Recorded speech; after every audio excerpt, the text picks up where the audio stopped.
All right, I'm so excited to show this to you. You don't even know. This makes things so much easier when you're trying to make a model hollow for 3D printing. It's also called shelling. So we've got this model here, and it's Edgar Allan Poe, and you can see it's a solid model. It doesn't have a hole in the base, but that's where I want to put a hole. There's a couple complications, especially the traditional way to go about doing this. There's a lot of things going on. For example, we've got a lot of different subtools. Okay, this is made up of a lot of different pieces. And so in the past, what you'd have to do is either hollow each one of these individually and then create a hole from one to the other so that a hollow space can pass all the way through the model. And that is so time consuming. Or what you'd have to do is dynamesh everything together, which is a very destructive process, and you lose all these layers, all these different subtools. And then what you could do is use panel loops to shell that surface. But then if you want to change something, you have to go back. Then you have to go all the way back to the version you saved. Hopefully you saved it before you dynameshed everything together. And then even if you use the panel loops to shell it, what will happen is in thin sections, like here on the lapels, on the collar here, or on little bits of hair like that, the internal surface will actually push through to the outside, and then you have to go through and clean that up manually. Now there's also shelling with Dynamesh. If you go into your geometry and you go into Dynamesh, there's create shell, but this thickness is very unpredictable and it actually doesn't relate to real world units. So then you don't get a very precise shell.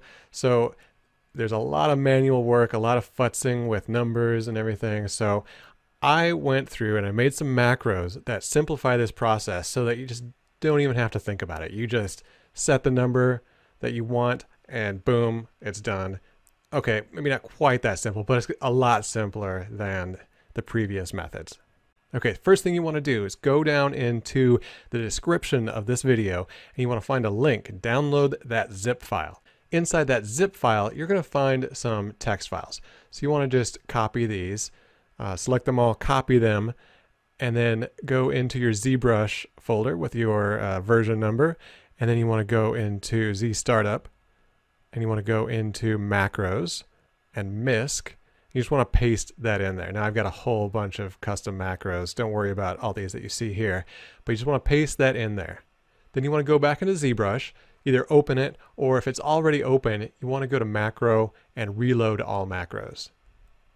Okay, so you can see here, this is all these. Try to ignore all of them except for these 8 right here, DynaShell. Okay, this is what you're going to click on to set the thickness. Now you need to know what unit of measurement you're working in and how thick you want it to be.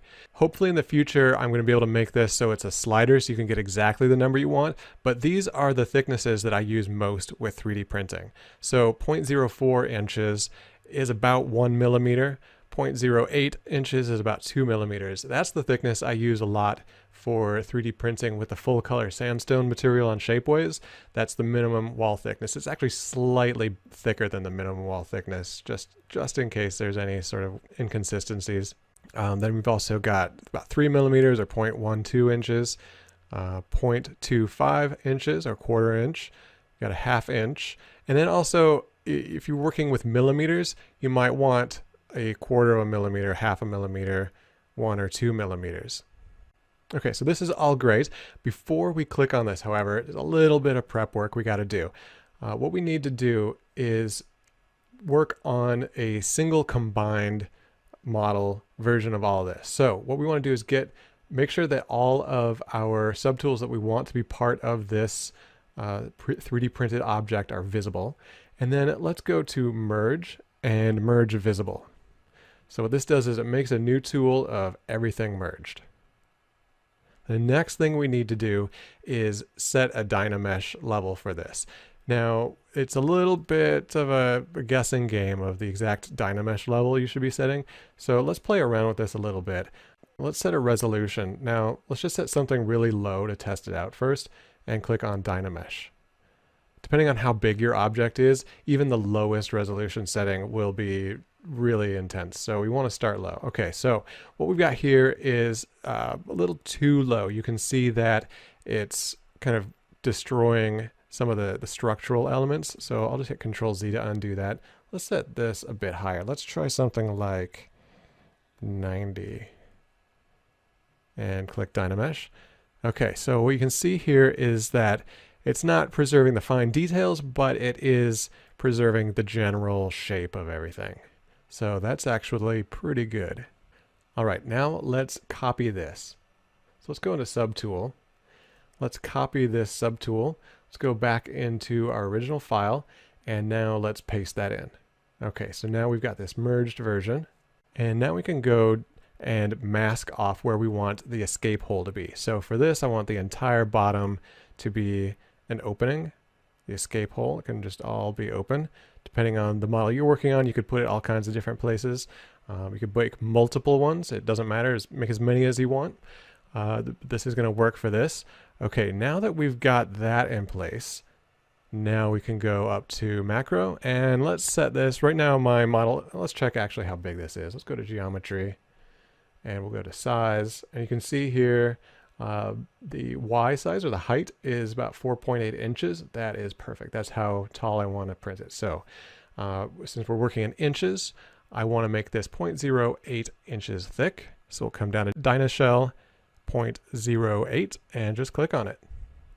Now it's going to process for a couple seconds, and now you can see what it did is it took that object that we had Dynamesh before, and let's turn on solo mode just to see it all by itself. So you can see it's kind of a shrunk in version of the model. So this will be the internal surface. So what we can do now is turn solo back off here, and I'm actually going to go into transparent mode so we can kind of see this even more clearly. So the subtool that's currently active is what we're able to see, and then everything else is kind of a ghost version of it. So you can see the original model here through the ghosting. Let me try to get a good point where I can kind of measure the thickness here. Okay, so let's get our transpose tool, click and drag on this. If you're not getting this line, you want to make sure that the gizmo is turned off, or click Y. And let's just measure the thickness here of that. So you can see, if I hover over this, you can see up here in the top, units 0.08 and some change. Of course, this measurement isn't like 100% accurate. So you can see it gave us the correct thickness. All right, let's go back into draw mode. We can turn off transparency.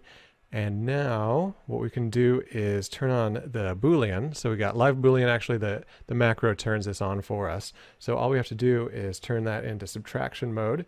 And you might want to make sure you've got a start group going here at the top. And then it'll just add everything together and then just subtract our subtraction surface here at the end.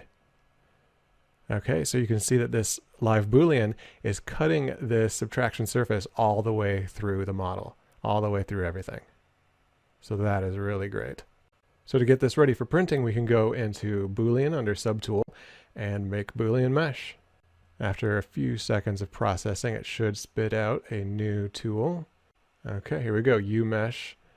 And we click on this, you can see it's one solid subtool, and we've got that solid surface. If I turn on wireframe, you can see it fused the inner surface with the outer surface.